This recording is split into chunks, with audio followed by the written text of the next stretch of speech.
ሰላም ውድ የኢትዮ ዲስከቨሪ ቻናል ተከታታዮች፣ ዛሬ የኢትዮጵያውያን ኩራት የሆነውን በዩኔስኮ የተመዘገበውን የኮንሶን ባህላዊ ቦታዎች እንዲሁም የአኗኗር ዘይቤዎቻቸውን እንመለከታለን። ኮንሶ በደቡብ ኢትዮጵያ አስቸጋሪና ከፊል በረሃማ ክልል ውስጥ ትገኛለች። ዝናብ እምብዛም የለም። መሬቱ ድንጋያማ ነው። እርሻ ማድረግ የማይቻልበት ሆኖም ለዘመናት የኮንሶ ሕዝብ ይህንን ይቅር የማይባል መልክዓ ምድር ወደ አረንጓዴና ውጤታማ ስራ ቀይሮታል። ዘመናዊ ሳይንስ ከመኖሩ ከረጅም ጊዜ በፊት እንዴት? በብልህነት በትዕግስትና በምህንድስና። የኮንሶ እጅግ አስደናቂ ገጽታ የድንጋይ እርከኖቹ ናቸው። በእጅ የተገነቡ የድንጋይ ግድግዳዎች በሺዎች የሚቆጠሩ ኪሎሜትሮችን ማሰብ እንደ ግዙፍ ደረጃዎች ኮረብቶችና ተራሮችን ይሸፍናሉ። እነዚህ እርከኖች ተራሮችን የአፈር መሸርሸር ይከላከላሉ። የዝናብ ውሃን እንደ ወጥመድ በመጠቀም ለእርሻ ይጠቀሙታል። የሰብል ምርት ይጨምራሉ። እንዲሁም ለወደፊት ትውልዶች የእርሻ መሬትን ጠብቀው ያቆያሉ። በአፍሪካ ውስጥ ከ400 ዓመታት በላይ ተመሳሳይ መሬትን ሲያርሱ የቆዩበት ቦታ አለ። ይህም ኮንሶ ይባላል።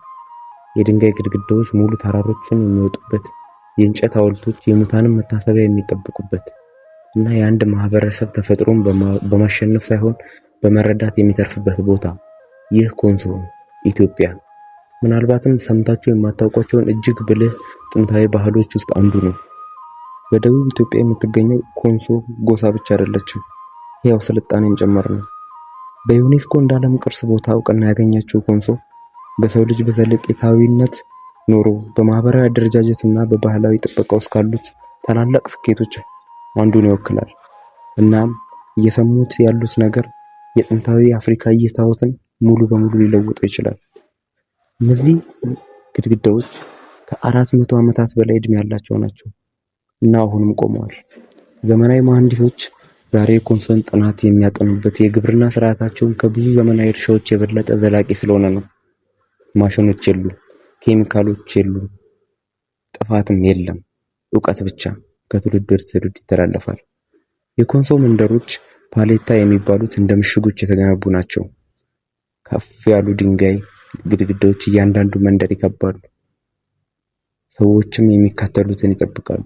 የዱር እንስሳትን፣ የጠላት ጥቃቶችን፣ ከባድ ነፋሶችን ቤት ውስጥ በትክክል የተደረደሩ ናቸው። እያንዳንዱ መንደር የሚከተሉት ነገሮች አሉት። የመከላከያ በሮች፣ ማዕከላዊ የመሰብሰቢያ ቦታዎች፣ የተቀደሱ ቦታዎች፣ የመቃብር ስፍራዎች። ይህ በዘፈቀደ ሰፈር አይደለም። ከዘመናዊ የከተማ ዲዛይን በፊት የተገነባ የከተማ ፕላን ነው። ኮንሶዎች በዋቃ ወይም በሰማይ አምላክ ያምናሉ። ዋቃ ዝናብ፣ መራባት፣ ሕይወትና ሞት፣ ተፈጥሮ ቅዱስ ነው። ተራሮች፣ ዛፎች እና መሬቶች የሚከበሩ ናቸው፣ ጥቅም ላይ አይውሉም። ይህ የእምነት ስርዓት የኮንሶ ማህበረሰብ ለዘመናት በአካባቢ ጥበቃ ሚዛናዊ ሆኖ የቆየበት አንዱ ምክንያት ነው። የኮንሶ ባህል በጣም ኃይለኛ ምልክቶች አንዱ የዋጋ ሐውልት ነው። ዋጋ ለማክበር የተፈጠሩ የተቀረጹ የእንጨት ምስሎች ናቸው። ጀግኖች፣ ተዋጊዎች፣ የማህበረሰብ መሪዎች፣ የተከበሩ ግለሰቦች። እያንዳንዱ ሐውልት ታሪክን ይናገራል። እያንዳንዶቹ ታሪኮችን ይገልጻሉ። በጦርነት ውስጥ ጥቅም ላይ የዋሉ መሳሪያዎች፣ የቤተሰብ አባላት፣ የስኬት ምልክቶች ኮንሶ የተጻፈ ታሪክ ከመሆን ይልቅ ያለፈውን ታሪክ በእንጨት ቀርጾ ለትውልድ ያሳልፈዋል። እነዚህ ሐውልቶች በመቃብሮች አቅራቢያ ቆመው የወደፊት ትውልዶች ይህ ሰው አስፈላጊ ነበር ብለው ያስታውሳሉ። በዓለም ላይ ጥቂት ባህሎች እንደዚህ ባለ ምስላዊና ስሜታዊ መንገድ ትዝታዎችን ጠብቀዋል። የኮንሶ ማህበረሰብ በእድሜ ደረጃ ስርዓት የተደራጀ ነው። ወንዶች አብረው በህይወት ደረጃዎችን ያልፋሉ።